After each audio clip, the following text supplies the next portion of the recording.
Bonjour les sportifs connectés, c'est Jérôme du blog montrecardiogps.fr.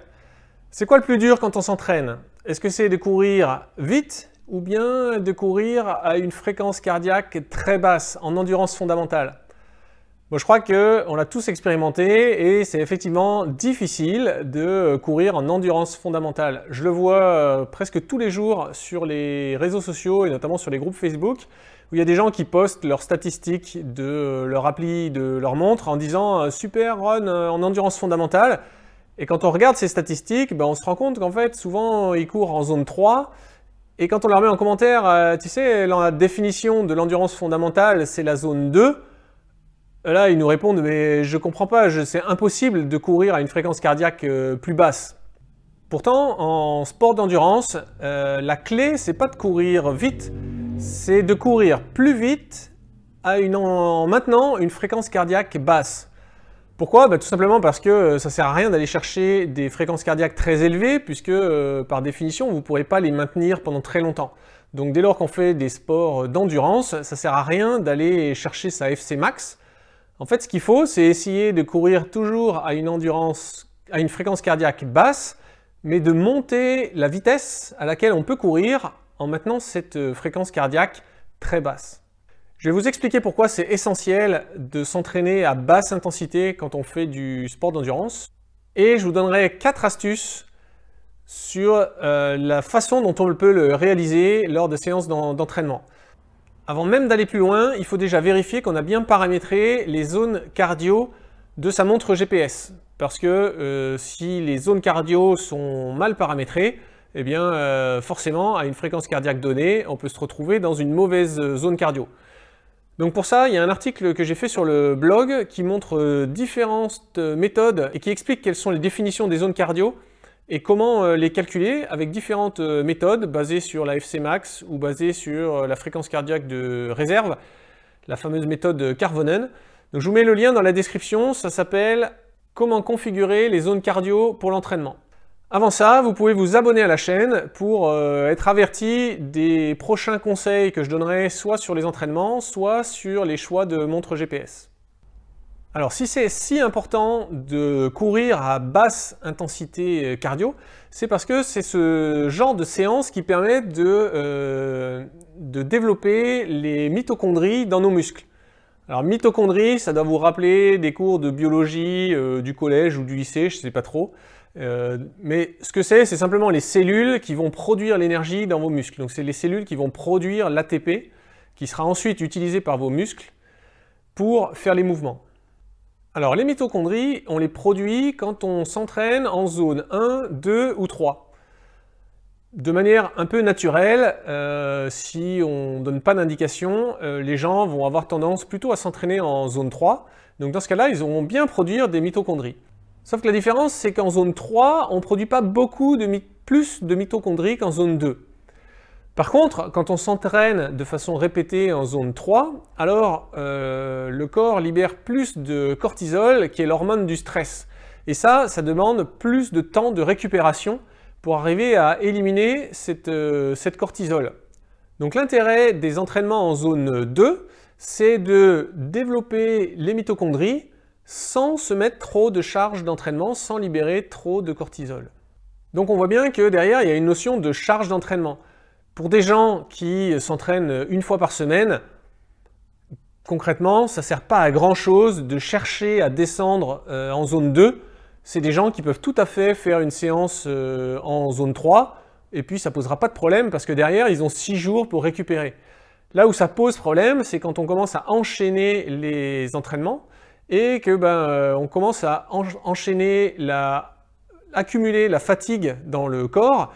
Et on arrive à un point où on risque de dépasser un plafond de fatigue et basculer dans le surentraînement, c'est-à-dire que les entraînements ne deviennent plus productifs parce qu'on sollicite trop le corps et on ne lui laisse pas assez le temps de récupérer. Et donc dans ces situations-là, ça devient alors intéressant de bien descendre une partie des entraînements pour passer en endurance fondamentale, créer des mitochondries sans trop rajouter de charge d'entraînement. Alors maintenant, les astuces pour s'entraîner en endurance fondamentale. La première, c'est de rechercher la fraîcheur. Ben oui, Si on court quand il fait chaud, eh bien, naturellement, ça va avoir un effet sur le cœur qui va monter de 5, 6 jusqu'à 10 battements par minute, juste par un effet de chaleur et de sudation et d'évacuation de la chaleur.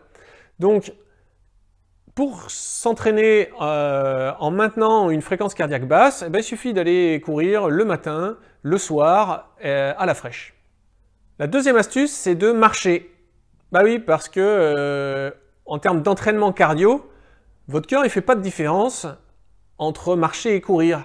Lui, il fait une différence entre zone 2 et zone 3. Donc, si vous devez marcher pour être en zone 2, eh bien marchez. En fait, il n'y a que votre ego qui se dit bon, je suis parti pour une séance de course à pied, je dois courir. Mais en fait, non. Si vous partez pour une séance avec pour objectif de faire de l'endurance fondamentale, alors vous pouvez très bien alterner de la course et de la marche. Vous pouvez courir pendant 2, 3, 4 minutes. Votre fréquence cardiaque va monter et dès que vous passez la limite haute de votre zone 2, alors vous marchez pendant 1 minute, 2 minutes et vous reprenez ensuite la course à pied. Il y a des programmes d'entraînement qui intègrent ce mode, c'est surtout les coachs américains qui l'utilisent. C'est utilisé par le coach Jeff de mémoire dans Garmin Coach, donc c'est tout à fait valable. Il faut juste prendre sur soi, sur son ego, et se dire qu'une séance d'entraînement cardio, on n'est pas obligé de courir du début à la fin. La troisième astuce, c'est de courir moins longtemps, mais plus souvent. En fait, avec la fatigue, votre fréquence cardiaque, elle va avoir tendance à dériver et à monter doucement, doucement, même si vous maintenez la même allure. Ça, c'est un phénomène naturel de fatigue qu'on voit dans les fins des courses d'endurance. Et donc la solution pour éviter ce problème, eh bien, au lieu de courir 1 heure, si vous n'arrivez pas à maintenir 1 heure en zone 2, eh bien, c'est de courir 2 fois 30 minutes, 2 jours de suite, en maintenant votre fréquence cardiaque en zone 2 sur les 30 minutes de votre séance. Et puis enfin, la quatrième astuce, c'est de chercher du dénivelé et de faire de la rando-course.